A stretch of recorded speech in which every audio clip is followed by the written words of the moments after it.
Premio Nobel de Paz y presidenta vitalicia de la Fundación Rigoberta Menchú Tum, quien compartirá su palabra con este auditorio.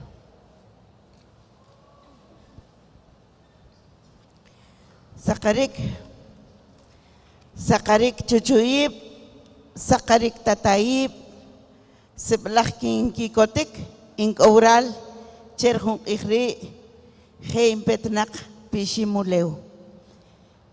Este es el idioma que yo hablo, soy maya quiché.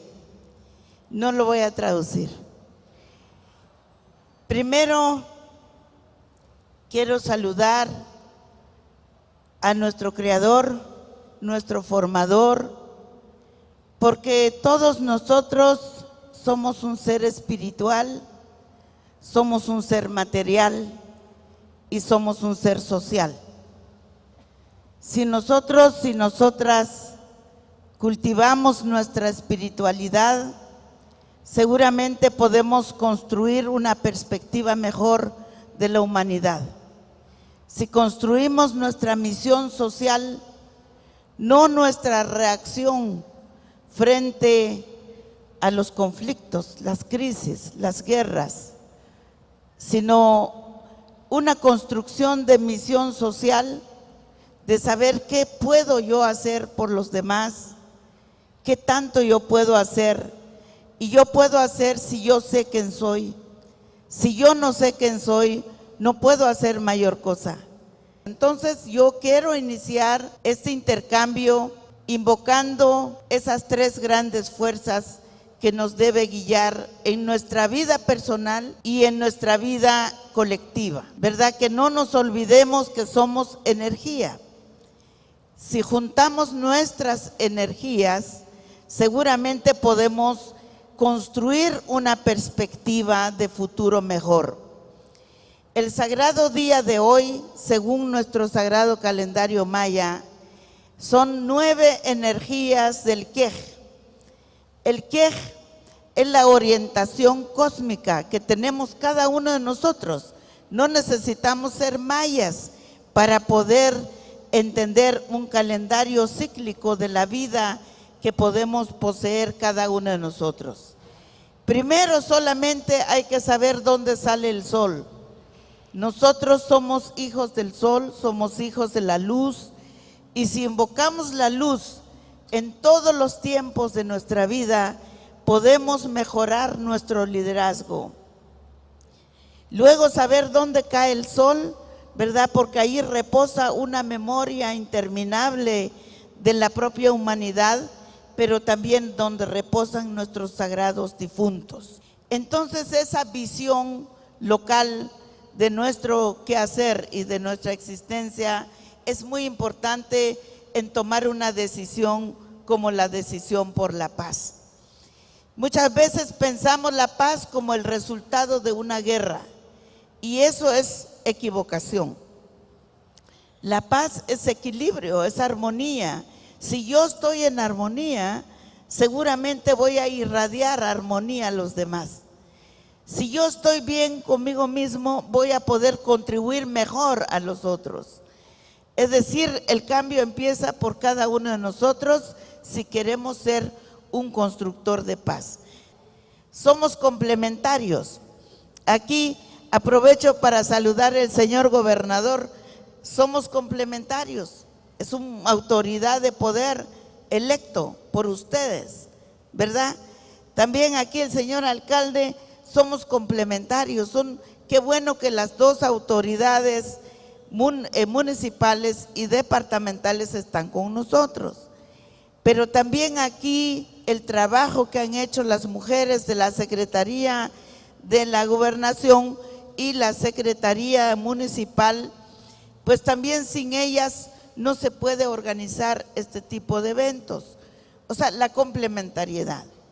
No decir que solo necesitamos del otro, pero que no debe participar interactivamente, es muy difícil. Entonces, la reflexión general, porque me parece que ya aterrizar sobre los temas específicos del proceso de paz en Colombia y el rol de las mujeres, como yo les había adelantado, a decir el destino del Estado, el destino de paz, también es el destino de las mujeres, ¿verdad?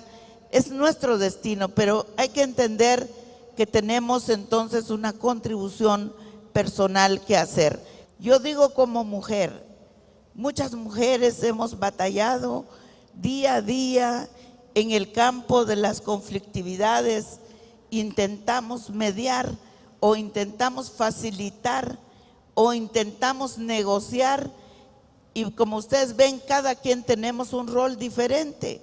No todos vamos a la negociación, tampoco todos vamos a la mediación, sino la gran mayoría nos toca facilitar los procesos. Si yo sé que mi rol es facilitar, yo tengo que prepararme intensamente para esa facilitación del proceso. Eso quiere decir que tenemos que tener agenda. Si no tenemos una agenda compartida, hermanas, la lucha que hacemos hoy se termina mañana. Y cada quien se va a su casa después y creímos haber hecho lo mejor de nuestras vidas, y de verdad, seguro que lo hicimos. Pero los cambios, las transformaciones van más allá de solo una época. Cada uno está en sus manos de saber lo que puede hacer y lo que no puede hacer. O sea, lo que alcanza a hacer. En principio no hay nada que no podamos hacer, pero tenemos que medir de verdad nuestras fuerzas para poder contribuir a un largo proceso. Espero la paz para Colombia. Soy una de las espectadoras más fascinante del proceso de paz colombiano. He soñado que este país termine la guerra y comience una nueva era de su relación social, resolviendo las causas profundas de los problemas que le ha aquejado a lo largo de estos más de medio siglo que tiene un conflicto armado interno. Muchas gracias y muchas bendiciones.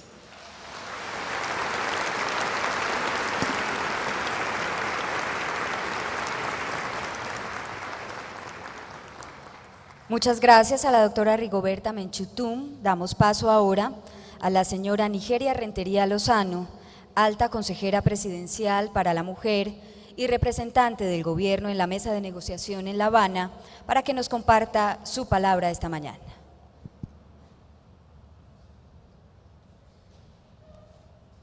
Buenos días a todas y a todos los aquí presentes. Un saludo muy especial a las dignidades que hoy nos están acompañando aquí en la mesa principal, a Paola, a Vera, al doctor Aníbal, la doctora Rigoberta, el doctor Sergio, Rocío, a todas y todos aquí presentes, en nombre del señor presidente de la República, doctor Juan Manuel Santos, quien les envía también un saludo especial. Quiero celebrar este evento tan importante, de tanta magnitud, y felicitar realmente al señor gobernador y al señor alcalde, igualmente a su equipo de colaboradores y colaboradoras, por pensar esto justamente en el marco de las negociaciones, las conversaciones que están realizándose con las FARC en La Habana. Para mí, como alta consejera presidencial para Equidad de la Mujer, igualmente en calidad de delegada como plenipotenciaria del señor presidente en las conversaciones que hoy se realizan, realmente es un hecho muy enriquecedor poder estar aquí presente, poder escuchar las voces de las mujeres, especialmente hoy poder tener una percepción directa de qué piensa la señora Rigoberta, qué piensa Vera, qué piensan las mujeres que están aquí, de que la paz es de todos. Quiero también expresar mi agradecimiento nuevamente, el hecho de estar aquí, porque precisamente en escenarios como este tan importantes, que se piensen en los territorios en Colombia, esto ayudará muchísimo a cómo pensamos nosotros un posacuerdo, cómo pensamos ese posacuerdo, cómo lo vamos a realizar, cómo nos vamos a enfrentar a él, porque el proceso realmente no termina cuando se firme el acuerdo en La Habana. Ese, pensaría yo, sería el comienzo. realmente es cuando ya estemos en territorio, cómo vamos a implementar lo que allí, cómo se refrendaría eso que se acuerde o no, cómo la sociedad colombiana pueda o no apalancar, aceptar, avalar y dar legitimidad a lo ahí acordado. Y después de ello, cómo vamos nosotros a participar desde nuestros territorios y nuestros diferentes roles en la implementación de esos acuerdos. Celebro muchísimo esta realización de este encuentro y realmente estaré muy atenta a las conclusiones porque sé que me van a servir muchísimo como insumo precisamente en el rol como mujer delegada del Gobierno Nacional en las conversaciones para mi propia participación. Muchísimas gracias. Continuamos con este acto de instalación del primer Foro Internacional Paz, Palabra de Mujer, con la intervención de Vera Grave, directora del Observatorio de Paz. Buenos días, solo un corto saludo. Ayer el señor Garcés, que me traía del aeropuerto, me dijo, pues me conocía de otras épocas, de mi anterior vida, y me dijo, por algo usted está viva. Por algo usted tiene algo que hacer todavía, tiene una misión. Y hoy cuando veo este evento, pues es parte de lo que me confirma que algo tenemos que hacer y que de verdad la emoción que da ver tantas caras conocidas, desconocidas, en un encuentro para pensar y hablar la paz desde la perspectiva de la mujer, con hombres conscientes de este tema, pues de verdad me confirma que por algo estoy aquí. Entonces solo quiero dar las gracias por esta oportunidad de la vida, de estar con ustedes. Mi hija es antioqueña, nació aquí, de manera que siempre venir a Medellín para mí es muy emocionante y creo que hemos logrado en todos estos años, con o sin negociaciones, hablar de paces. La hemos hecho de muchas maneras, mucho mejor si hay negociaciones, pero yo creo que somos también una prueba fehaciente que, así como en otra época, hasta hicimos guerras por la paz, hemos encontrado muchas maneras de construir la paz y yo creo que eso es lo más importante. La negociación de paz nos va a ayudar muchísimo, pero tenemos una responsabilidad personal e intransferible con la paz. Y muchísimas gracias por estar en este importante evento. Qué honor estar con doña Rigoberta, que es una voz desde otra cultura, desde América Latina, y mil gracias y un abrazo, y más adelante ya conversaremos. Gracias. Continuamos con la intervención del señor alcalde de Medellín, Aníbal Gaviria Correa, a quien invitamos para que comparta con nosotros su palabra. Bueno, primero que todo, un saludo a todas y a todos, muy impresionado de la importantísima convocatoria que hoy, en el marco de la Alianza de Medellín-Antioquia y en la celebración del Día de los Derechos Humanos de la Mujer, se ha hecho para continuar construyendo la paz de la mano de las mujeres de Antioquia y de Colombia. Uno a veces va perdiendo como el sentido de las cosas. Este evento que hoy de alguna manera vemos como normal, que se puede producir, no se podría haber de ninguna manera sucedido hace 12 o 14 años. ¿Por qué? Por diferentes motivos. Primero, porque seguramente en esa época no habría una alianza de Medellín-Antioquia, pero tampoco podría haber sido porque hace eso, 12 o 14 años, no había una Secretaría de Equidad de Género en la Gobernación y una Secretaría de Mujeres en la Alcaldía de Medellín. Entonces, celebremos que, como de alguna manera lo decía Rigoberta, podemos estar juntos y podemos trabajar juntos por propósitos tan extraordinarios que nos motivan y nos estimulan tanto como son los propósitos trascendentales, los grandes retos de la equidad y de la vida son, en mi concepto, los retos de nuestra sociedad, y no hablo entonces de Medellín ni de Antioquia, sino de toda América Latina. Quiero hacerles un gran homenaje a las mujeres que individual o colectivamente han venido trabajando por dos conceptos que son a los que paso ahora a resaltar. el concepto trascendental de la reconciliación, porque ese será, en buena medida, está por supuesto los temas también de gran dimensión en cualquier visión que queramos tener del posconflicto, que son la verdad, la reparación, la justicia, pero a mí me parece que uno trascendental para realmente hacia el futuro poder construir una paz duradera y, valga la redundancia, verdadera, es la reconciliación. Y en ese concepto de reconciliación, la mujer y el trabajo de la mujer ha sido y será trascendental en el futuro de la paz y de la convivencia en nuestra ciudad, en nuestro departamento y en nuestro país. Y el segundo concepto es un concepto que hoy le está siendo cada vez más reconocido a nuestra sociedad, y es el concepto de la resiliencia. Y yo creo que así como hemos dicho paz, palabra de mujer, decimos resiliencia es mujer. Esa resiliencia ha llevado a que las mujeres venzan a veces fuerzas tan difíciles como la fuerza del dolor o la fuerza del temor, y las conviertan en eso, en reconciliación, en convivencia, en reconstrucción. Quiero terminar aquí con Vera antes de empezar el evento.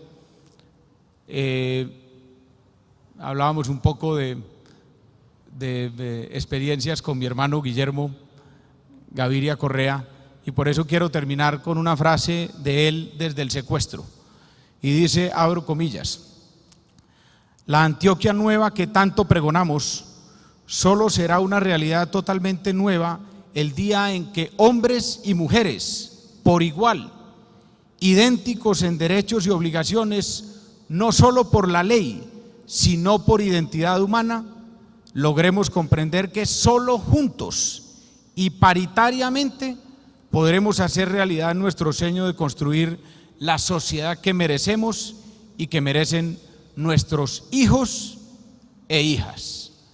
Muchas gracias a todos y a todas.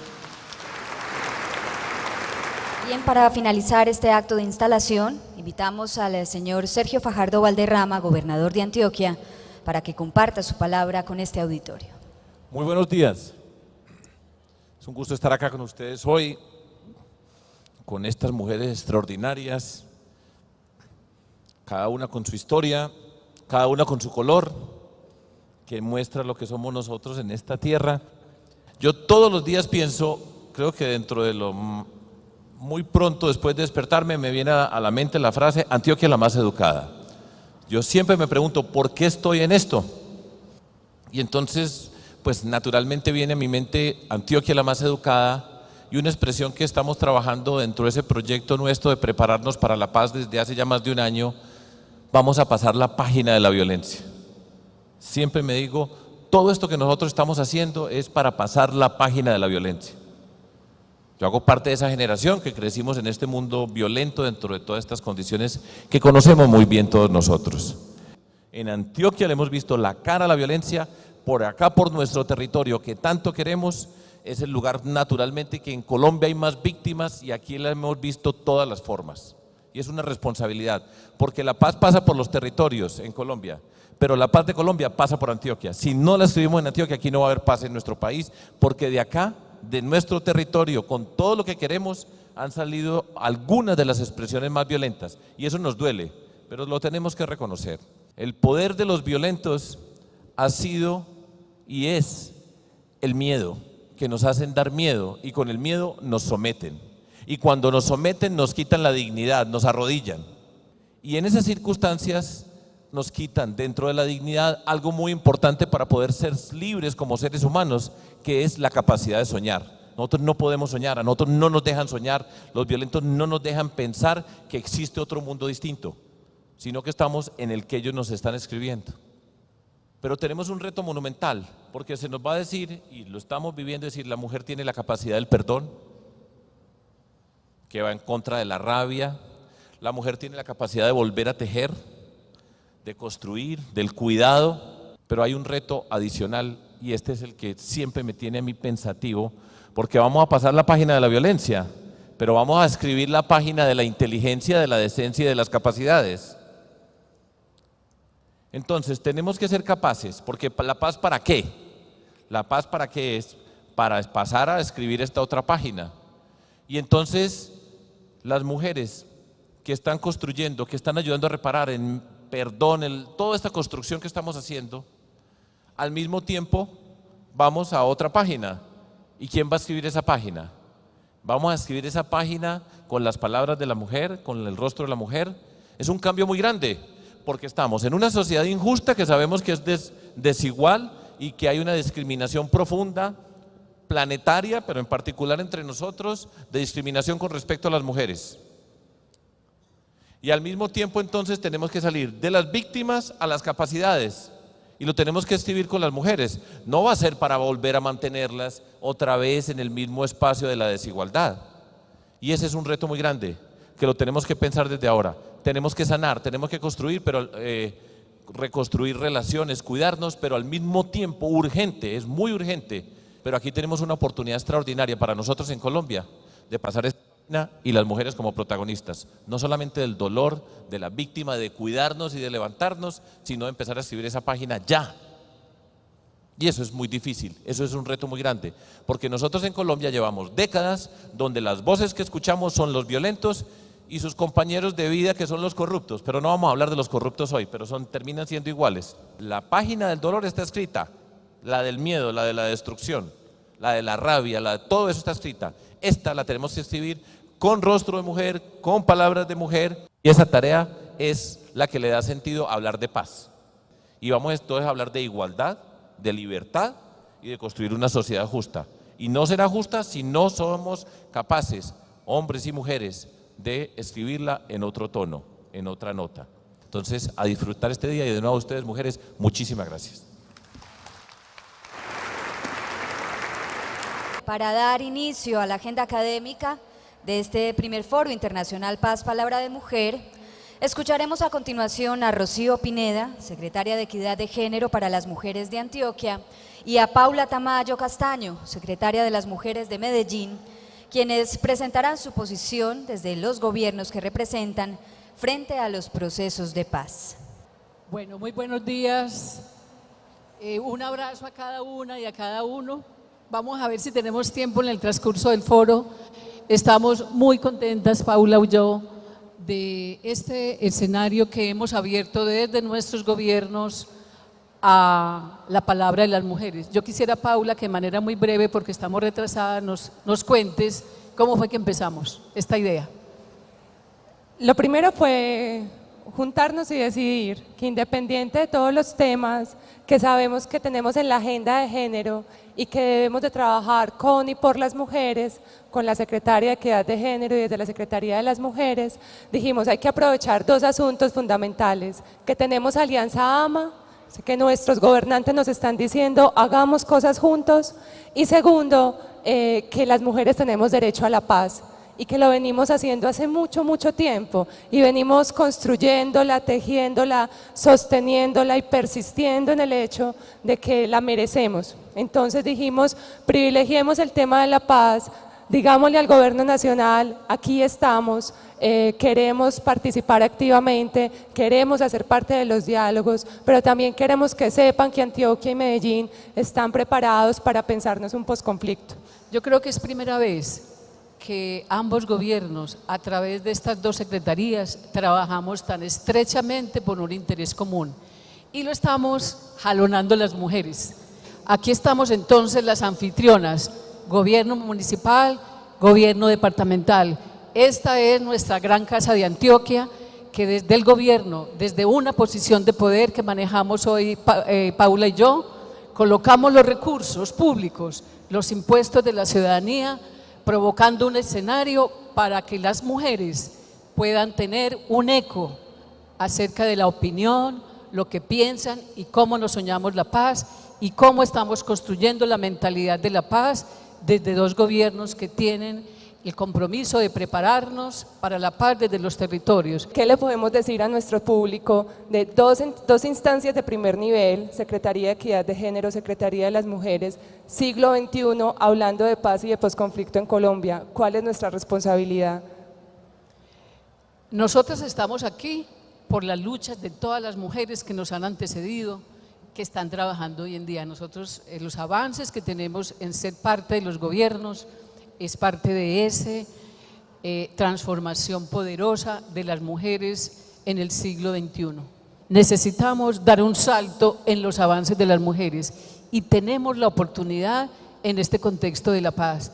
Ahí tenemos conocimiento, ya tenemos estudio, estamos ocupando los lugares de poder, tenemos experiencias, tenemos múltiples voces y experiencias de las mujeres para constituirnos en una fuerza poderosa, poderosísima de transformación de este país como lo hemos soñado. Ese es el reto de ustedes y de nosotras como gobernantes. Muchas gracias. Muchas gracias. Gracias a Rocío y a Paula. Antes de dar inicio a la conversación entre Ana Cristina Restrepo y Vera Grave, que hemos titulado ¿Qué no se puede olvidar en un proceso de negociación que sea clave para las mujeres?, quisiera presentarles, o más bien explicarles, que al final de cada intervención de nuestras invitadas vamos a contar con un tiempo específico para realizar las preguntas del público.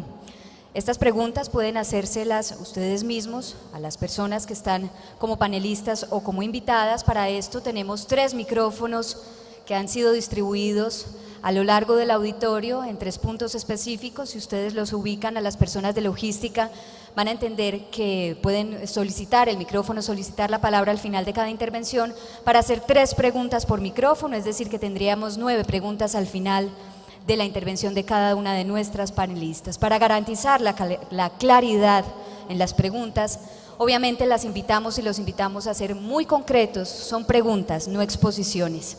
Así que ahora sí les voy a presentar a Ana Cristina Restrepo y a Vera Grave. Comenzamos con Vera Grave, es antropóloga y magíster en Historia de la Universidad de los Andes, candidata al doctorado de paz de la Universidad de Granada, profesional en estudios políticos y resolución de conflictos de la Universidad del Valle, miembro además del movimiento guerrillero M19 desde 1974 hasta la dejación de armas en 1990. Parlamentaria y agregada de Derechos Humanos en la Embajada de Colombia en España, profesora universitaria e investigadora en temas de paz y género. Está en la coordinación de la línea de trabajo del Observatorio de Paz desde sus inicios. Ana Cristina Restrepo es comunicadora social periodista de la Universidad Pontificia Bolivariana, especialista en periodismo urbano de la misma institución y magíster en estudios humanísticos de la Universidad EAFIT. Desde hace 5 años, Ana Cristina dirige y produce el programa radial cultural Página en Blanco, que transmite la emisora de la Cámara de Comercio de Medellín. Desde 2009 publica la columna semanal Juego de Ojos en el periódico El Colombiano. Ha sido colaboradora del Espectador y de las revistas Arcadia, Generación, Avianca, Fucsia, Caras, Cronopio y Crianza y Salud. Muy buenos días, qué rico estar aquí entre ustedes y estar pues al lado de Vera, que ha construido algo tan importante. Pues antes de empezar a conversar con ella, les quiero subrayar una coincidencia muy bonita, y es que el día de la desmovilización del M19, 9 de marzo de 1990, fue un día después de celebrarse el Día de la Mujer, el Día de las Mujeres. Es una coincidencia bonita y quiero empezar por eso, Vera.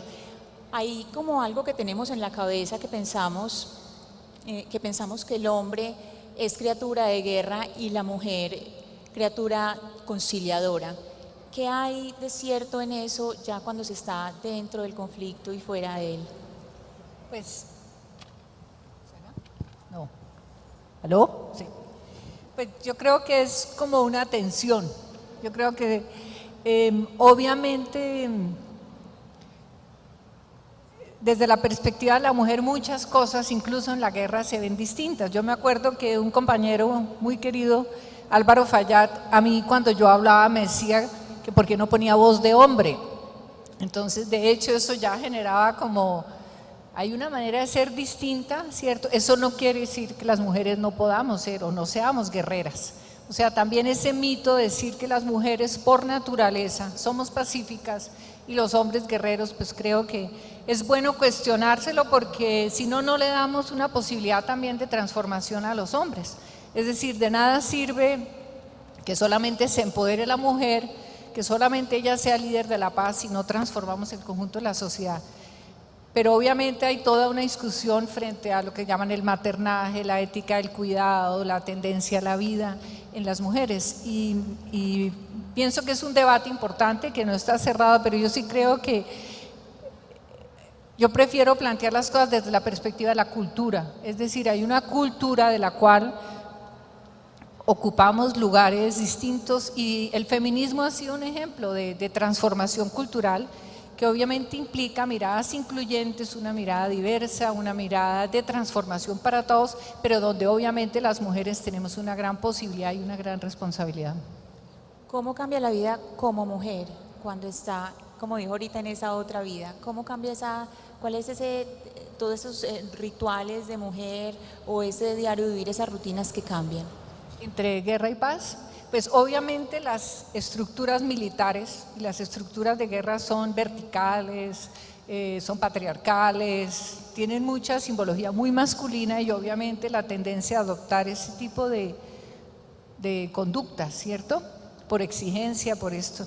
Entonces creo que la paz es toda una posibilidad liberadora. Yo me acuerdo una vez Luz María Londoño, que debe estar por acá, me hizo una entrevista y me dijo que si la paz no había sido muy compleja y muy difícil y muy frustrante. Y para mí fue tremendamente liberadora, porque es recuperar como el ser, muchas cosas que de otra manera no pueden aflorar, porque de todas maneras la guerra te obliga a un gran deber ser, y la paz es la posibilidad de ser. Y yo creo que para mujeres como para hombres también es tremendamente liberadora recuperar la civilidad, la vanidad, la maternidad. El afecto no, porque el afecto siempre está presente, pero muchas posibilidades de vida que implica la paz. Cuando usted estaba en esa vida, ¿cómo soñaba la paz? ¿Cómo se imaginaba? Si había una lucha era porque soñaba un mundo mejor. ¿Cómo era ese mundo que se estaba imaginando o eso que quería construir? No, pues en el caso del M-19 hubo una etapa que hablábamos de las guerras de la paz. Entonces la paz era como producto de la victoria, en últimas de la misma guerra. Pero ya la decisión de paz, que es la que se toma en el año 89-90, que es la decisión de atreverse a dejar las armas, cambia mucho la perspectiva, porque ya la paz se vuelve más una ruta, se vuelve una posibilidad de construir sobre todo con la gente, es la posibilidad de la participación, es la posibilidad de aprender mucho. Yo creo que el Mahatma Gandhi tiene una frase que en el Observatorio para la Paz recogemos mucho. Él dice que no hay camino a la paz, sino que la paz es el camino. Y cuando la asumimos como un camino, pues nos trae muchos retos también, porque traemos muchos esquemas jerárquicos, muchos esquemas excluyentes. No solamente los guerreros, también la propia sociedad reproduce esos esquemas. Entonces creo que el sueño es como el poder vivir como somos, con la gente que queremos, de manera incluyente, de manera participativa, de manera amorosa, de asumir los conflictos de otra manera, de no verlos como una imposibilidad, sino una posibilidad de aprendizaje. Es decir, la paz trae muchas posibilidades, pero también muchas dificultades. O sea, el que crea que la paz es un camino de rosas y que se trata de eso, pues está equivocado. La paz pero es mucho mejor que estar en las estructuras de la guerra. Es la posibilidad de ser, es la posibilidad de asumir el conflicto, de hacer visible otras cosas, en fin. Hay una palabra muy bonita que usted dijo ahorita y es atreverse. En un momento de su vida se atrevió a irse con el M-19, ¿cierto? Se atrevió a estar entre ellos y después se atrevió a dejar las armas. ¿Qué es más difícil, apostarle esa primera apuesta o ya después de volverse a integrar a la vida civil? Pues obviamente, lo que pasa es que mi participación en el M-19 es un proceso. Yo creo que nadie nace o se hace guerrillero de la noche a la mañana, es un proceso donde uno se va atreviendo a muchas cosas, ¿cierto? Y el compromiso, el creer en la causa, la lealtad con los compañeros, etcétera, va llevando a atreverse a muchas cosas. La paz también es un atrevimiento y lo que hizo el M-19 de decidirse a dejar las armas fue un gran atrevimiento, pero creo que es más tranquilo, es más liberador, es más constructivo y es ganar una perspectiva distinta. Yo creo que lo más difícil a veces es cambiar nuestra mentalidad y nuestra perspectiva. Y ese es un atrevimiento, es atreverse, cometer la herejía de decir renuncio a la violencia y abrirse a otras posibilidades que te enfrentan a nuevos retos, a la política. Para mí, de los retos más complicados fue el primer discurso que me tocó echarme en plaza pública en marzo del 90. Yo no tenía cédula y era candidata. Entonces me tocó echar un discurso y me dieron 3 minutos. Yo creo que fueron los minutos más eternos de mi vida porque yo no sabía qué decirle y por qué tenía yo que decirle a una cantidad de gente. Entonces el asumir la política, el asumir la cuestión pública fue un gran reto y una gran dificultad también. Una parte importante de la participación política es el discurso, precisamente armar el discurso. Y ya nos dijo algo muy importante y es, yo quería decir algo distinto a lo que decían los hombres. Cuando uno se sienta a escribir un discurso o a pensarlo y decir quiero decir algo distinto, ¿piensa necesariamente en otras mujeres o piensa en esos factores que nos hacen distintos o lo que hay en el sistema que no es justo con nosotras? ¿Cómo se arma ese discurso? Creo que en primer lugar en ser como auténticas, poder decir lo que se siente, no solamente lo que se piensa y lo que hay que decir, sino lo que quiero comunicar. Que quiero comunicar a los niños, a los jóvenes, a mujeres como yo, a hombres que también espero me entiendan, y sobre todo conectarse, porque a veces el discurso político es como echado al universo, ¿cierto? Con mirada lejana, pero muy poco pensando en cada persona, porque yo creo que en últimas es eso, pero sobre todo en ser sinceros y no tener tanto lugar común. Yo creo que la política está tan cargada de lugares comunes y deber ser que el papel de la mujer no es solamente cuántas mujeres llegan a la política, sino qué otros discursos y otros lenguajes traen, ¿cierto? Vera, ¿estos discursos se escribían sola, los pensaba sola, con quién se asesoraba, qué leía para escribir estos discursos? No, yo mandaba un grupito de compañeros que me ayudaban y entonces ellos iban antes, por ejemplo, a Pasto, a La Unión, a Medellín, a recoger historias, a hacer como una especie de investigación para tener alguna referencia, para no decir siempre lo mismo. Entonces me ponía a escribir. A mí me gusta mucho escribir y trataba de escribir y por supuesto leía discursos y leer discursos en plaza pública donde la gente está esperando esas arengas, pues no es lo mejor, pero yo creo que hay que intentar decir cosas distintas, así no haya todos los aplausos, así no haya todas las reconocimientos, porque creo que se trata de explorar muchos lenguajes y eso es la paz, lenguajes diversos, lenguajes que a veces confrontan, lenguajes que no son los más cómodos, todo esto. Pues ahora hablando de las ciudadanas, volvamos a Vera Grave cuando era una ciudadana y no estaba ni con el M ni estaba en la vida política. ¿Qué fueron esos hechos o de pronto todo lo de la realidad que fue como acumulándose para tomar la decisión de tener una participación política? Perdón, y la participación política no necesariamente entendida como ser elegida, participar activamente en la política. Pues yo soy parte de la generación, como muchas amigas aquí que me he encontrado, que donde la revolución estaba muy cerca, ¿cierto? No era algo ajeno, no era algo cuestionado, y donde habría como una gran motivación por buscar cambiar las cosas que no nos gustaban. Yo creo que tengo una formación desde la casa en la sensibilidad social, en la justicia, Y me fui encontrando a través de la universidad, pero también a través de trabajo cultural, grupos teatrales, etcétera, como con la necesidad del compromiso político. Y en esa época no era anormal, si uno estaba en la Universidad Nacional, o encontrarse con personas que habían optado por la lucha armada, ¿cierto? La guerrilla estaba como muy cerca y muchas posibilidades.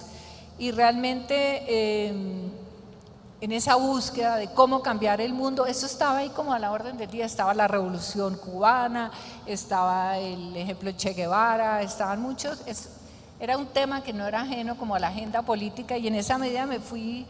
A mí no es que me guste la guerra. Yo incluso discutía mucho con Carlos Pizarro, que decía que la guerra era algo muy sollado. A mí la guerra no es que me gustara, pero obviamente era parte de una generación donde meterse como a hacer cosas, ¿cierto?, que acaban siendo parte de una guerrilla, pues estaba como a la orden del día. Entonces fue un proceso de muchas dudas también, de muchas preguntas, de echar para adelante, echar para atrás, así. De pronto había como personajes claves que guiaran como ese pensamiento, de decir, me quiero parecer a las ideas de esta persona, no quiero seguir las ideas de esta persona, no me quiero parecer a esta mujer, como tener como ideales en la cabeza. Pues hay muchos ejemplos de mujeres y hombres. Pues el Che Guevara era un ícono para todos nosotros, Camilo Torres, mujeres luchadoras, no sé, María Cano. Muchos ejemplos, no necesariamente guerrilleros, pero muchos ejemplos de lucha que veíamos y que queríamos seguir, de los cuales nos aprendíamos, no solamente en Colombia, sino en otras partes del mundo, ¿cierto? Bueno, y Luz María Londoño ayer me contó una historia, que está por allí, me contó una historia ayer muy bonita, y es cuando regresan ya a la vida civil, que ustedes estaban, fue en un café, estaban sentadas en un café y estaban conversando, y de pronto vieron que había unos señores conversando en un ladito, y ustedes, ¿por qué nos están mirando? ¿Por qué nos están mirando? Y se acercaron a ustedes, y ustedes tenían como, pues no, me parece que fue así, como que se acercaron y dijeron, ¿por qué se nos acercaron? Y fue para invitarlas a bailar. Ustedes ya habían como cambiado. No me acuerdo, Luz María. Ya el Alzheimer está. O sea, esta anécdota me pareció muy bonita, porque es para pensar cómo cambia la vida, pero no la vida del ser político, sino de la mujer. Cómo cambia la vida de la mujer cuando está ya en este contexto de la reconciliación. Así, claro, obviamente se dan otras realidades, se dan otras posibilidades, otras cercanías. Realmente no me acuerdo de la anécdota de Luz María, pues ella nos contará después.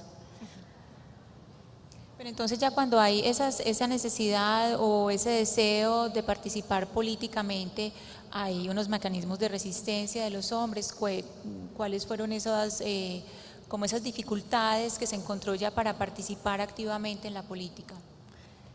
No, yo no sé si he sido muy afortunada o algo, pero creo que no. He tenido posibilidades, pero obviamente en el ejercicio político pues hay machismos. Yo me acuerdo en la campaña del 91 en Santander, unos señores empresarios y unos líderes me dijeron, pero es que usted como mujer, usted sí sabe tomar decisiones, usted sí sabe hacer política, usted sí puede gobernar. Y yo como que… o invisibilizaciones totales, ¿cierto? Porque a veces creen que las mujeres somos, como decía Rigoberta, un bonito símbolo, pero ya a la hora de tomar decisiones y participar en decisiones pasa eso. A mí me ha pasado varias veces que me dicen, es que usted es un símbolo de la paz, y yo digo, sí, un símbolo sí, pero los símbolos piensan y los símbolos actúan, y tenemos que poder participar en decisiones, ¿cierto? Entonces eso sí pasa muchas veces, ¿cierto? Pero igual abre muchas posibilidades, ¿cierto? Pero también es a veces la seguridad que tenemos que tener nosotras mismas en la manera como hacemos las cosas. Pero obviamente hay un contexto que muchas veces es machista, que muchas veces no cree. Creo que ha cambiado mucho, porque cuando yo estuve en el Senado, la primera unidad de género que se organizó en el Senado fue la que organizamos en mi unidad legislativa, y ese era un tema que no existía. O sea, hoy, 2014, hay muchísimos avances. Eso no quiere decir que no haya muchas cosas que trabajar, pero hay unos avances. Este tema está mucho más apropiado, está mucho más incorporado en muchos sentidos, ya no es un tema ajeno, y creo que hay una gran ganancia también, ¿cierto? Pero obviamente al comienzo tocaba duro. Incluso los compañeros por lo general pensaban que cuando las mujeres nos reuníamos era para hablar de ellos, y nosotros decíamos, no, vamos a hablar de nosotras, no solamente a criticarlos a ustedes, ¿cierto? Entonces se pasa por muchas etapas. Desde el Senado pudo tener una observación de los asuntos de la ley que son excluyentes, que no tienen en cuenta los factores de género, que las leyes también están diseñadas por los hombres y para favorecer o invisibilizar en cierto modo a las mujeres. Pongo un ejemplo, digamos, propiedad de la tierra, que ha sido tan difícil conseguir que las mujeres pues tengan como ese mismo acceso. ¿Cuáles son esas diferencias que ya como senadora usted empezó a notar que existían en la ley colombiana y que existen todavía? Pues en el año, hablando de prehistoria, en el año 90 mi primer proyecto de ley eso fue antes de la constituyente, fue plantear el derecho a la maternidad, que las mujeres tuvieran unas condiciones mejores para la maternidad. Y me acuerdo que una dirigente liberal me dijo, pero es que ustedes los guerrilleros vinieron aquí a decirnos, no están planteando nada nuevo. Yo le decía, pues es que imagínense, ustedes no han hecho lo que han debido decir. Estos son temas tan básicos que en este país no están resueltos. Es decir, había temas que con la constituyente cambió muchísimo, pero que todavía no se reconocían. Es decir, toda la posibilidad de generar igualdad de oportunidades, los lenguajes incluyentes, temas difíciles como el tema del aborto. Es decir, hay una cantidad y el mismo plantearse en los escenarios políticos, el tema de género, el tema de mujer, ya de por sí generaba como burla a veces, ¿no? Como cierto, esos no son los temas importantes. Incluso yo viví con compañeras mías que cuando empezamos a trabajar el tema de género decían, pero el tema de género, hay causas grandes, las causas de la justicia, la democracia, el tema de género era como un tema muy subsidiario que realmente creo que ha ganado muchísimo en relevancia en todos estos años. Culturalmente, ¿cuáles son los asuntos más complicados para tratar en el discurso de lo público? De pronto es el cuerpo de la mujer o la participación política de la mujer.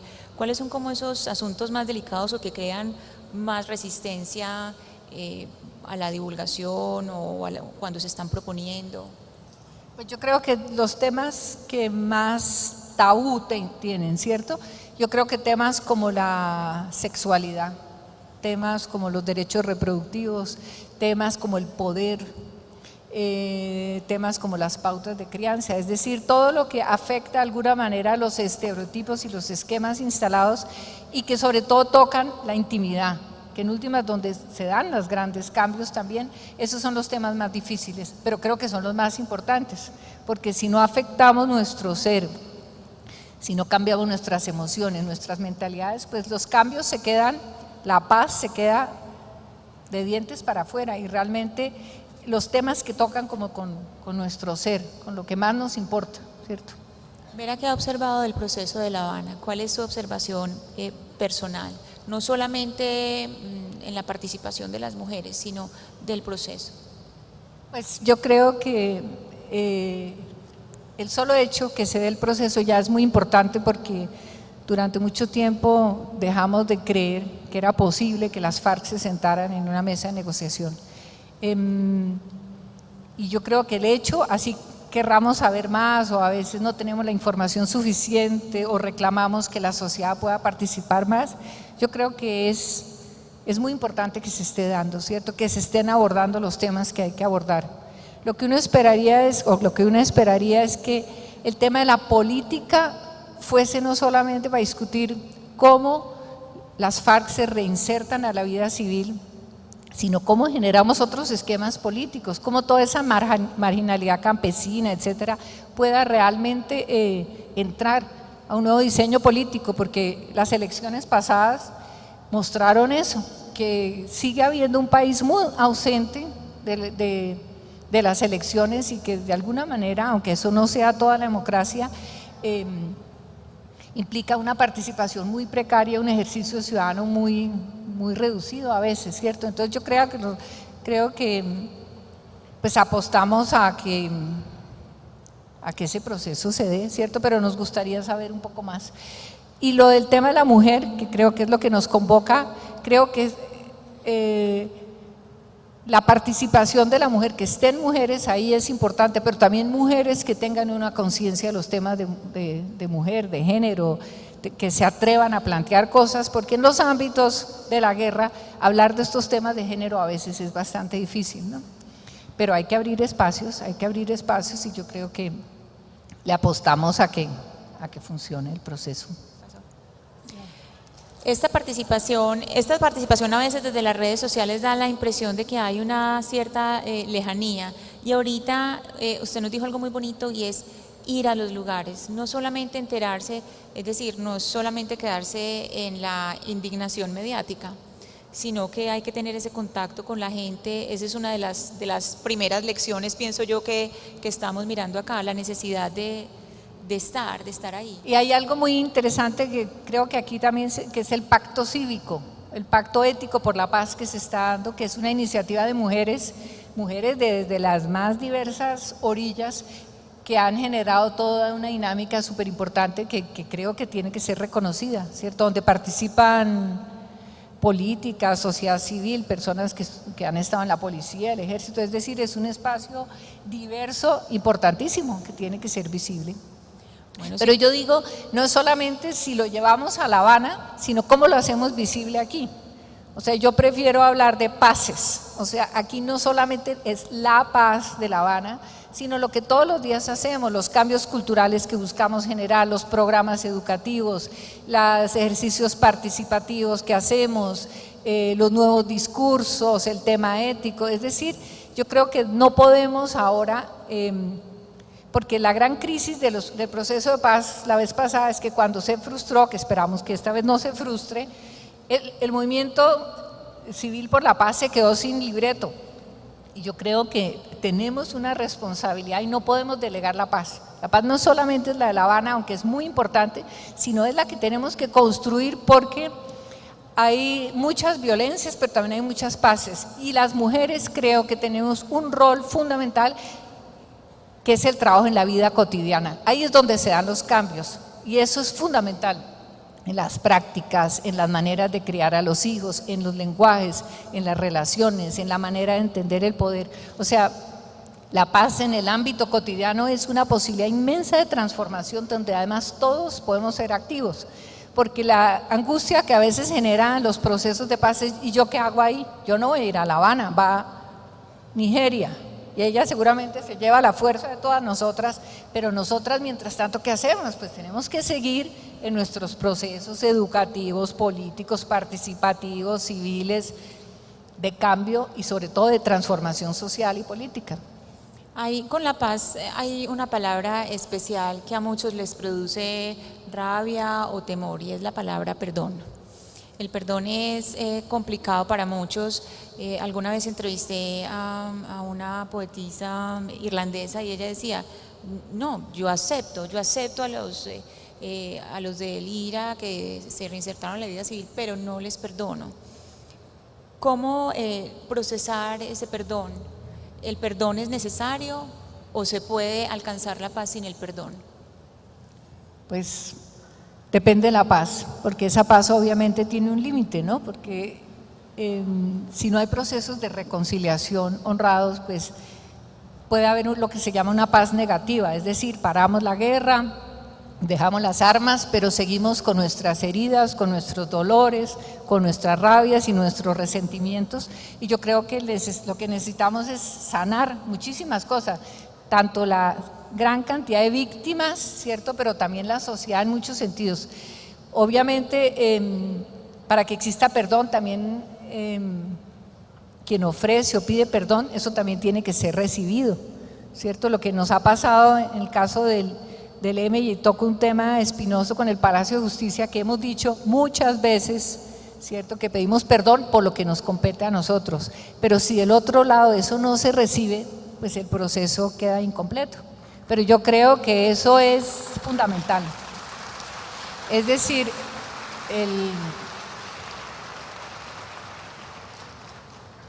y obviamente también, y creo que nos gustaría ver eso más con los procesos de La Habana, la paz implica también como un acto de humildad, de bajarse uno de sus verdades, de bajarse de uno de sus arrogancias, de sus verdades históricas, de sus razones, y también ser capaz, porque la paz, si no escuchas al otro, si no escuchas incluso lo que te dice el otro que no te gusta, y sigues pensando que tienes la razón, que tienes la verdad, pues no hay paz. O sea, hay algo en el texto que ustedes circularon, o que circuló este evento, habla de la ética del cuidado. La ética del cuidado es que yo, para cuidar, tengo que reconocer al otro, tengo que verlo, así me caiga gordo, tengo que entenderle su historia, tengo que verle sus verdades y no seguir parado o parada en mi verdad, en mis razones. O sea, implica bajarse de muchas cosas sin las cuales la paz es imposible, la paz de verdad. O sea, podemos firmar todas las paces del mundo, pero si nosotros no nos reconciliamos con nosotros mismos, si nosotros no entendemos que somos una parte, que tenemos un pedacito y que de verdad podemos hacer un ejercicio de reconocimiento de nuestras diversidades, pues la paz se queda trunca. El papel de la memoria en este proceso de paz. Hay una habilidad que tenemos las mujeres, eso sí es, pues no sé si es científica, no es científicamente. No se nos olvida nada. Sí, no es científicamente comprobado, pero digamos en los grupos que trabajan con víctimas, siempre para las mujeres es de alguna manera más sencillo hablar. Para nosotros hablamos más fácil, nos abrazamos más fácil, podemos volver a reconstruir un poco más fácil de lo que lo hacen los hombres un poquito más cerrados. Hablemos de ese papel de la memoria que además en estos días pues también ha sido como tan cuestionado. Hace poco vino, inclusive estuvo en Medellín, David Reeve, un historiador inglés, norteamericano, que escribió un libro que se llama Contra la Memoria, y decía, la memoria lo que hace en estos procesos de paz es volver a abrir las heridas, pero mi pregunta es, ¿sí será que las vuelve a abrir? ¿Cuál es el papel de esta memoria para volver a reconstruir y hacerlo juntos? Pues en la experiencia que tenemos en el Observatorio para la Paz, que trabajamos la memoria como una gran herramienta, también participan los hombres. Yo creo que no todos los temas no son patrimonio solamente de las mujeres, pero obviamente las mujeres somos impulsoras de mucho de eso. Yo creo que depende cómo se enfoque la memoria. Si la memoria se enfoca para que sigamos abriendo la llaga y nos quedemos ahí, pues es una memoria que nos sana. Así liberemos y lloremos y saquemos muchas de nuestros dolores. Yo creo que el pasado no lo podemos cambiar, lo que pasó, pasó, pero la manera como nos relacionamos con esa memoria, con esos hechos, es lo que puede cambiar. Y en los procesos pedagógicos que nosotros hacemos con personas que no son solamente víctimas de la guerra, sino personas, acabamos de tener una experiencia muy bella de estudiantes universitarios que cuando miras un poco su historia, en casi todo colombiano hay alguna historia de dolor, pero lo importante es cómo te paras frente a ella, si la miras distinto, de manera amorosa y la resignificas desde la paz. Paz no en el sentido de olvidar, de decir que todo fue maravilloso, pero sí de que no te sigas recreando en el dolor, sino que asumas una actitud de sujeto histórico frente a eso. Y yo creo que eso depende ya de las metodologías y el enfoque de la memoria misma. Y yo creo que en Colombia tenemos que hacer mucho a nivel, porque en últimas creo que nadie quiere quedarse en el pasado, las personas quieren remontar el dolor, no olvidar, pero tenemos que seguir viviendo y tenemos que asumir nuestro lugar en la historia y tenemos que sanar muchísimo. Y eso solo lo podemos hacer si también la memoria la vemos en otra perspectiva. Vera, la paz también requiere ceder terreno. ¿Usted en qué momentos en estos años ha sentido que a pesar suyo le toca ceder? Voy a entregar esto, no es lo que más me guste, pero lo voy a entregar, ¿o no ha sucedido eso? Claro que sí, pero yo creo que Mi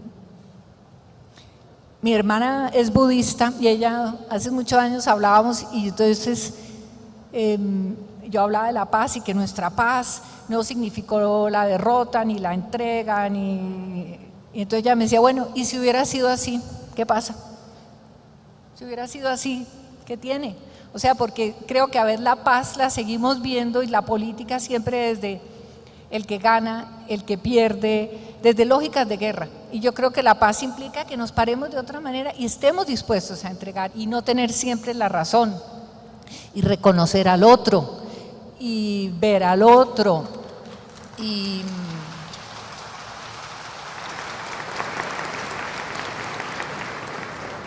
además, ¿qué pasa si te bajas de tu pedestal? ¿Y qué pasa si no eres el protagonista? No pasa nada porque y yo creo que ese es el paso más difícil del paso de la guerra a la paz, porque hay unos vanguardismos, y no solamente en los guerreros, también en los políticos, esa cosa de que la política incluso se mira de lógicas de guerra, y nuestros procesos de paz a veces también se leen en clave de lógica de guerra. Hay muchos historiadores famosos colombianos que cuando hacen una lectura del proceso de paz que nosotros tuvimos, acaban diciendo, no, esta gente, esos del M-19 era una guerrilla muy audaz, pero finalmente les tocó dejar las armas y el gobierno magnánimo les concedió la paz. Esa es una lectura de la paz romana, es decir, de no reconocer que los seres humanos cambiamos, de que no se trata solamente quién gana, quién pierde, sino si gana el país, si gana la gente, si somos capaces de salir de soluciones estancadas. ¿Hay qué importa si ganamos o perdemos? Pizarro decía una cosa que era muy interesante, él decía, mire, la manera como vamos a dinamizar esto es que nos salimos de la guerra, sacamos un actor, porque no vamos a ganar la guerra y ya no la queremos ganar, ya no se trata de eso. Cuando tú te retiras, cuando tú a veces te callas, cuando tú a veces cedes, las cosas también se mueven. Y en última se trata de eso, de que las cosas se muevan, de que las cosas cambien. No si tú te quedas con tu razón o con tu podercito o con tu pequeña verdad, que a la larga es muy pequeña también.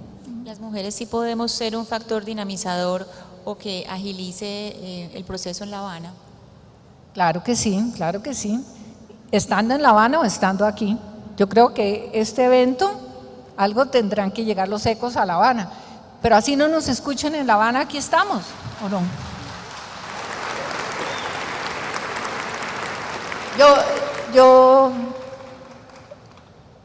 Yo tomé una decisión hace muchos años, ya hace que, después de haber estado en el Senado y en todo esto, de que no voy a delegar la paz. Es decir, yo fui parte de un grupo guerrillero que dejó las armas, que fue un proceso de paz, pero yo creo que el gran reto que creo que tenemos todos los días y en el que por lo menos yo estoy empeñada es cómo hacemos de la paz una posibilidad para nuestra propia vida, pero no paz en el sentido de que somos divinos, que somos ángeles, sino una paz crítica, un ejercicio de la no violencia, y aquí en Antioquia ha habido unas experiencias muy importantes en eso, como nosotros hacemos de la paz una posibilidad de cambio, de vernos distintos, un ejercicio distinto de relacionarnos distinto, de reconocer al otro, de transformar nuestras vidas, de asumir nuestro propio poder. Aquí hay un lema muy importante en este evento, es la palabra. La palabra es tremendamente poderosa. O sea, yo creo que ese es el gran reto. ¿Cómo hacemos de la paz una posibilidad concreta de cambio, no algo estático, de cambio? Porque en últimas, lo importante de la paz es que ayude a transformar y a superar una historia de violencia, a asumir nuestros conflictos cotidianos de otra manera. Es decir, ese es el gran reto. Si fuéramos a coger como se hace con los deportistas, que los cogen con planilla y le dicen, bueno, usted conserve esta velocidad, siga a esta altura, lo uno, lo otro. Si fuéramos a corregir errores del pasado, ¿cuáles son esos errores en donde deberíamos poner el ojo para no volverlo a cometer? ¿En La Paz o en la, sí. en La Paz? En el proceso de reconciliación, ¿cuáles son esos errores que uno diría, bueno, esto no se debe volver a hacer? Y no solamente estoy preguntando para la Mesa de La Habana, la sociedad civil, qué errores se cometieron, porque digamos en el proceso de reinserción ustedes tuvieron algunas dificultades. En la desmovilización hubo dificultades, por ejemplo, en Antioquia se abrieron las puertas, Nicanor Restrepo, Santa María abrió las puertas y después ya se veía como una resistencia de parte de la sociedad civil. Entonces, ¿cuáles son esos errores desde los negociadores hasta las personas de a pie, esos errores que debemos corregir?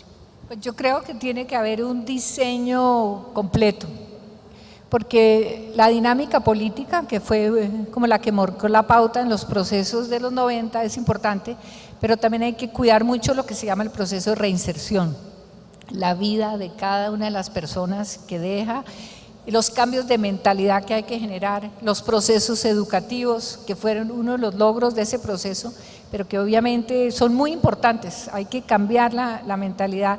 El tema de mujer y género, que no fue tan visible en esa época, pero no es que yo digo, somos muy inteligentes después, en esa época ese no era un tema tan visible, pero obviamente es un tema esencial, ¿cierto?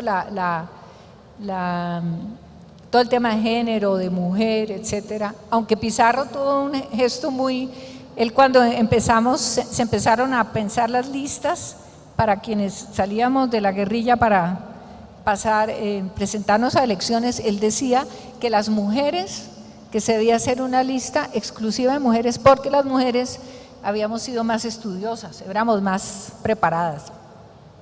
Entonces, ahí había pero porque en el M había una conciencia del tema de mujer, pero yo creo que en otros grupos armados eso no es tan visible y ahí sí hay que insistir muchísimo.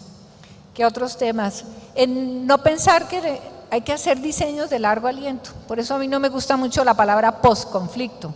Uno, porque el conflicto no se acaba nunca, los conflictos van a seguir existiendo, ¿cierto? Sino más bien pensar en una transición, y a prever, porque a veces creo que somos muy reactivos, ¿no? Vamos dando la solución a lo que aparece, pero yo creo que con la experiencia de paz que existe en este país, de procesos, podemos prever cosas, otras no, porque también la paz tiene cosas imprevisibles, como la vida, nuestra vida también, no todo lo podemos planear, no todo lo podemos prever, porque además no somos los únicos. En la paz participan muchos actores, también están aquellos que no les gusta la paz, que están en contra.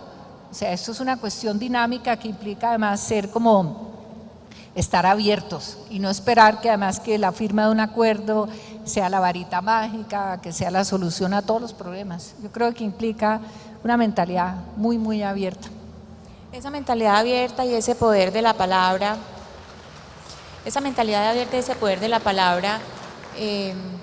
se me ocurre que también estamos hablando aquí de un mensaje muy claro, pues aquí tenemos no solamente pues a muchas mujeres que son activistas en distintos movimientos, sino que tenemos muchas maestras. Ese discurso cobra especial importancia cuando hablamos de los niños. Nosotros cuando hablamos del proceso de paz o hablamos de equidad de género, y pasa como de ladito el discurso o la manera en cómo le hablamos a los niños. Ahorita hablamos un poquito de crianza, cómo hablarles a los niños de la diversidad y de la paz y cómo preparar a los niños para la palabra que no le gusta, el posconflicto, para esta sociedad equitativa que queremos construir. Pues los últimos 14 años o 15 años me he dedicado al tema de la educación para y desde la paz, y a la paz como cultura. Y yo creo que es una inmensa, no solamente es un reto, es una inmensa posibilidad de transformación de esta sociedad, de bajarse las prácticas, de los esquemas mentales, de los prejuicios. Y ahí los maestros, pero entender que los maestros en los colegios, pero también los padres de familia, ahí tienen una inmensa posibilidad. Y lo que hemos descubierto en procesos que trabajamos con temas de violencia intrafamiliar es que los niños son unos actores de convivencia maravillosos. Ellos mismos, cuando tienen las herramientas y ven que hay posibilidades, herramientas lúdicas, etcétera, van incidiendo también en su familia. También hay que verlos como actores, no simplemente como los destinatarios de una política, sino como actores, los jóvenes. Es decir, también tenemos que cambiar la perspectiva de de beneficiarios, ¿cierto? Y asumir que todos somos actores, una relación distinta en los mismos de proceso de transformación, y se da que las personas empiezan a verse distinto, empiezan a superar esa idea de que los cambios culturales son eternos. No es cierto. Con buenas pedagogías, con buenos procesos educativos, la gente se baja poco a poco de sus esquemas de violencia, excluyentes, y va cambiando, porque además la paz es muy liberadora. Cuando tú ves que puedes vivir distinto, porque desde mi perspectiva la violencia en últimas es una gran impotencia. La mamá que le pega a su hijo no es porque no lo quiera, sino porque no tiene una herramienta distinta para decirle las cosas. Si encuentra otras herramientas, si hay otros procesos educativos, pues las personas cambian. Pero todo es también desde el reconocimiento de los otros como ser, como sujeto de su propia transformación, no simplemente como beneficiario, como víctima, como objeto de estudio, sino de verdad reconocer en todos que somos sujetos de nuestro cambio. Nadie nos va a cambiar, nosotros mismos somos los que cambiamos y tenemos las herramientas. ¿Cómo nos preparamos las mujeres, no solamente?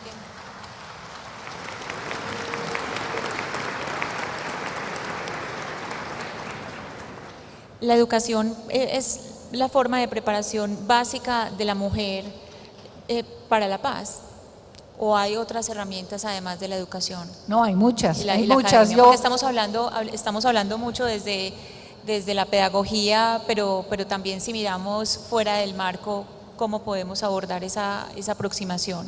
De todos los campos de la vida, todos. Yo hablo de la educación porque ese es mi chicle ahora, entonces por eso, y veo las posibilidades que da, ¿cierto? Pero obviamente desde el ejercicio público, el ejercicio político, desde la justicia, desde la investigación, desde los estudios. Yo creo que el papel que cumplen los investigadores sociales, el pensarse las cosas de otra manera, desde el arte. El arte es un elemento muy potente de transformación, son lenguajes muy potentes, es decir, desde todos los ámbitos, y creo que las mujeres ya estamos preparadas, no tenemos que preparar, estamos, porque hay muchas mujeres que como que ya ven su vida de otra manera, y eso ya es un logro muy importante, pararse de otra manera frente a la realidad. Pero tenemos que ser incluyentes también, o sea, no basta solamente que cambiemos las mujeres, sino cambian los hombres. O sea, si pasan estas experiencias a veces que participan las mujeres en los procesos pedagógicos y los hombres miran desde afuera, si los hombres no cambian, pues no cambia la sociedad, ¿cierto? Y no cambian todos estos esquemas que hemos heredado y que tenemos que transformar. Pero hay todos los ámbitos, yo creo que cualquier ámbito que sea vital, que aporte a la sociedad es importante. Los medios de comunicación.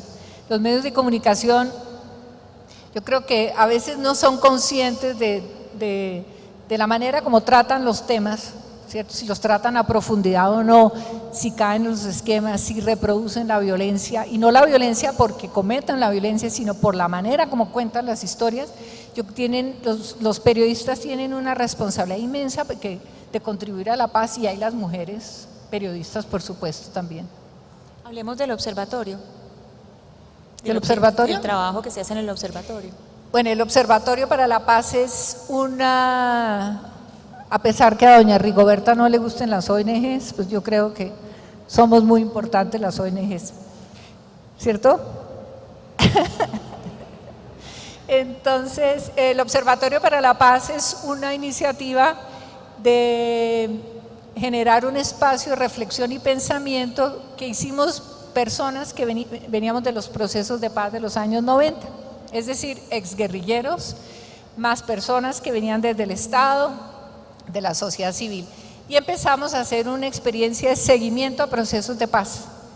Y en el año 2000, con un grupo de personas que ya no tenían la historia de venir de la guerra, sino profesionales de diversas historias personales también, empezamos a plantearnos cómo contribuir a la paz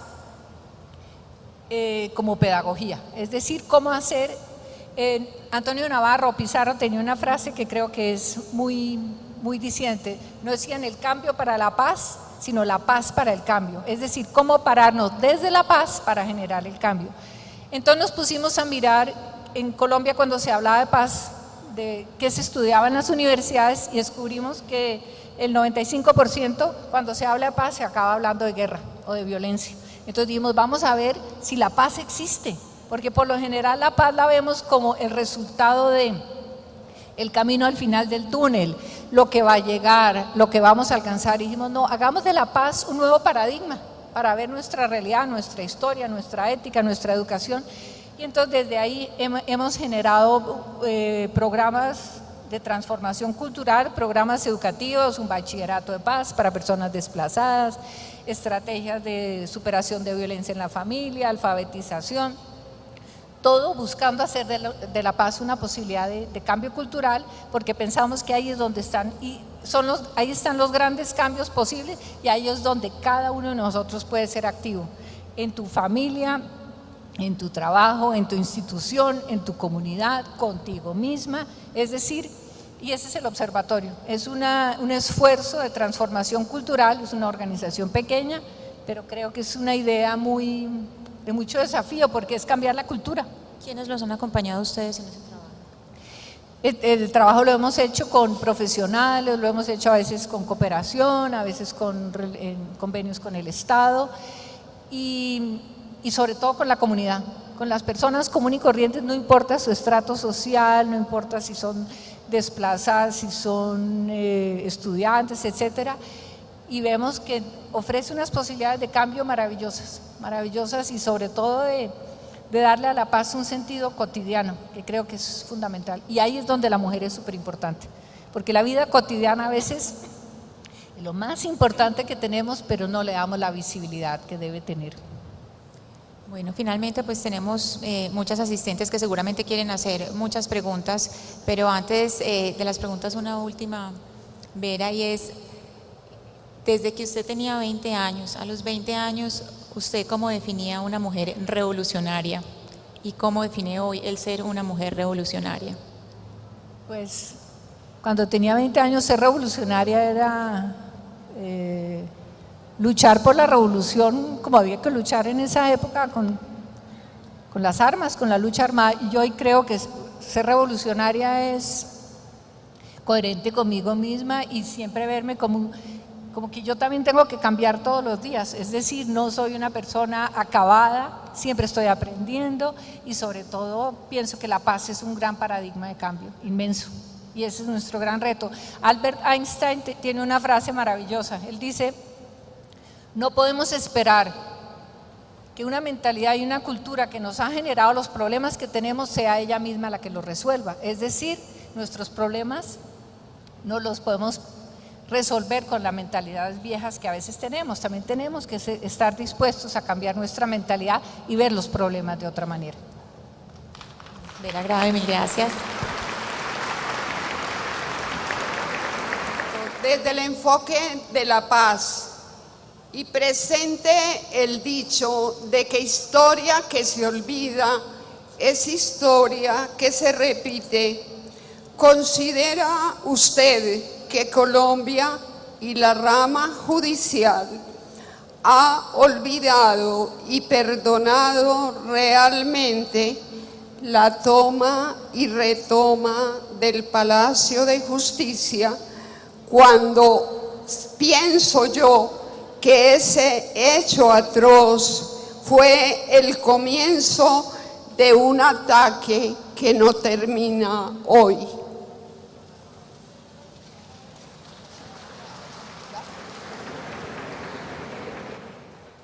Yo creo que en perspectiva de paz tenemos que hacer incluso una lectura distinta de los hechos, porque hay dos maneras de hacer lectura de ese como cualquier otro hecho, ¿cierto? Si lo buscamos simplemente juzgar, pues ahí nos podemos quedar.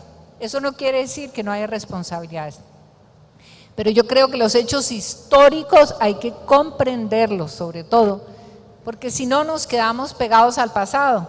Y con este hecho, obviamente es un hecho que la manera como se ha tratado y la manera como se ha manipulado, porque también se ha manipulado, o sea, yo creo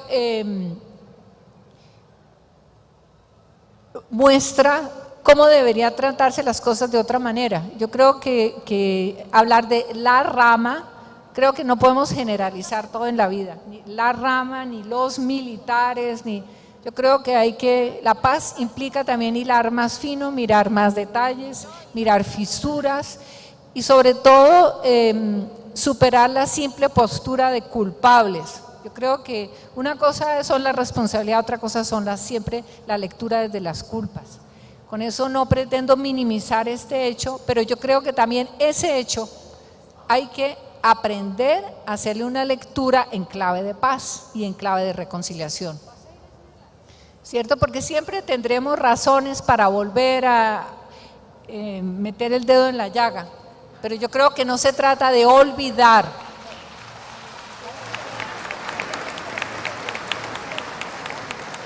Despidamos con un aplauso a nuestras dos primeras invitadas en esta parte académica de nuestro foro Paz, Palabra de Mujer. Precisamente lo que acabamos de hacer es una construcción de paz, la forma en que se planteó esta conversación, no como una conferencia magistral, sino como más bien un fluir de la conversación, es la forma en la que estamos demostrando las mujeres al país que debe construirse la paz desde la experiencia y desde la construcción colectiva del saber. A ustedes muchas gracias.